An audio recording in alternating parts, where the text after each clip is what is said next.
अच्छा, next protocol हमारा आ गया DHCP, dynamic host configuration protocol है।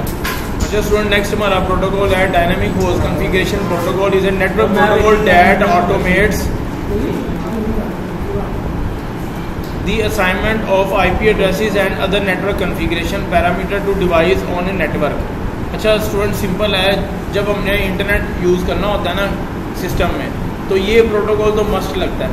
DHCP का प्रोटोकॉल बोलते हैं डायनामिक होस्ट कॉन्फ़िगरेशन प्रोटोकॉल। इस प्रोटोकॉल की वजह से इंटरनेट सर्विस चलती है। इसकी सिंपल सी एग्जांपल है, आप देखें, मैं ये जा रहा हूँ अपने नेटवर्क में, मैंने सेल फोन से इंटरनेट सर्विस ली हुई है, फिर मैं जाता हूँ प्रॉपर्टीज़ में, ठीक हो गया।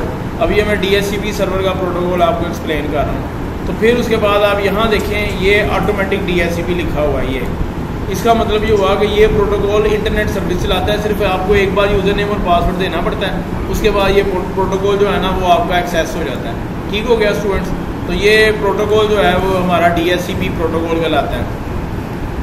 It simplifies network management by dynamically allocating IP addresses, freeing administrators from manually and configuring each devices.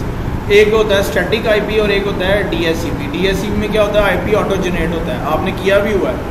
DHCP में IP ऑटो जनरेट होता है। अगर हम ये सिस्को पैकेट ट्रेसर के सॉफ्टवेयर पे आते हैं ना, आप ये देखें, ये मैं PC में जा रहा हूँ, डेस्कटॉप में IP कॉन्फ़िगरेशन में देखें ये स्टैटिक है, और मैं इस पर क्लिक कर रहा हूँ तो ये DHCP है। ये अभी IP ऑटो जनरेट करेगा। सिर्फ अभी कनेक्टिविटी इसलिए नहीं करेगा क्योंकि ये अभी हमारा नेटवर्क नहीं बना हुआ, इसलिए इसकी प्रॉपर लैब है, मैंने अपडेट की हुई है लैब। तो DHCP बोलते हैं डायनामिक होस्ट कॉन्फ़िगरेशन प्रोटोकॉल, जो ऑटोमेटिकली जनरेट होता है। ओके हो गया। ये मैं आपको एक डायग्राम भी दिखा रहा हूँ। DHCP क्लाइंट आ गया और DHCP सर्वर आ गया। इसका बड़ा सिंपल है, जब आप किसी से नेटवर्क पे कनेक्ट होना चाहते हैं ना, तो क्या होता है, यूज़र नेम और पासवर्ड मांगते हैं।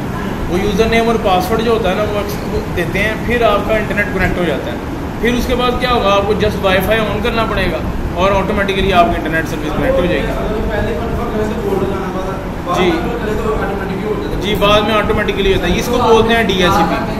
आपको बार बार यूज़र नेम पासवर्ड नहीं लगाना पड़ता। अच्छा स्टूडेंट, नेक्स्ट प्रोटोकॉल है DHCP v6। Okay, dynamic host configuration protocol version 6। ये आप समझ लें लेटेस्ट टेक्नोलॉजी है, लेटेस्ट टेक्नोलॉजी प्रोटोकॉल है। जैसे 5G है 5th जनरेशन और 6G है 6th जनरेशन, इसी तरह ये वर्जन 6 है DHCP का। और is a network management protocol use to automate the assignment of IPv6। IPv6 क्या है, internet protocol version 6। Addresses and other network configuration parameter to devices on a IPv6 network. It streamlines network configuration and management, eliminating the network need for manual configuration of each device। आपने बस simple याद रखना है कि जो DHCP का protocol होता है ना, वो तब लगता है जब हम इसको ऑटो यानी ऑटो IP जनरेट हो। बस इसका सिंपल मतलब ये है, ये माइंड में रखना है आपने। शाबाश। अच्छा स्टूडेंट, ये नेक्स्ट प्रोटोकॉल है DNS। तो DNS है डोमेन नेम सिस्टम। तो DNS आप समझ लें जैसे google.com है, ये डोमेन का नाम होता है। vu.edu.pk है, universe.edu.pk, जो भी वेबसाइट्स है ना उनके नाम बेसिकली क्या कहलाते हैं, DNS कहलाते हैं, डोमेन नेम सिस्टम। अब ये google.com भी एक डोमेन है, मतलब एड्रेस है, ठीक है। तो into the numerical IP addresses that computers use to identify each other.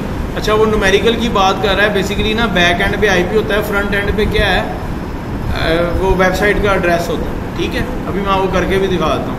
This translation is essential because while human remembers names computers, जैसे वो बता रहा है कंप्यूटर्स बाइनरी को समझता है, 0 और 1 को, और इंसान जो है वो नामों को समझता है। इसी तरह जो वेबसाइट है ना, वो बैक एंड पे IP होता है, फ्रंट एंड पे वेबसाइट का एड्रेस होता है।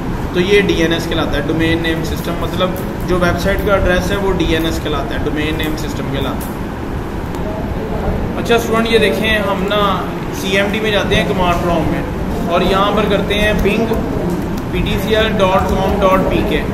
ये मैंने ना अब ये हमारे पास PTCL का IP एड्रेस आ गया, ठीक हो गया। अब हम इसको क्या करते हैं, यहाँ से हम कॉपी करते हैं IP एड्रेस को। ये मैं यहाँ से कॉपी कर रहा हूँ, Ctrl+C, और उसके बाद मैं नया लिंक ओपन कर रहा हूँ। ये देखें PTCL की वेबसाइट नहीं चल रही है इसको। अब मैं Ctrl+V करता हूँ, पेस्ट और एंटर प्रेस करता हूँ, तो ये मेरे पास PTCL की ना वेबसाइट ओपन हो जाएगी, ठीक है ना। ये PTCL की वेबसाइट ओपन हो गई मेरे पास। तो बेसिकली ना बैक एंड पे आईपी होता है और फ्रंट एंड पे वेबसाइट है। तो ये चीज़ है आपकी, ये जो हमारा जो नेटवर्क है ना इस तरीके से काम कर रहा है।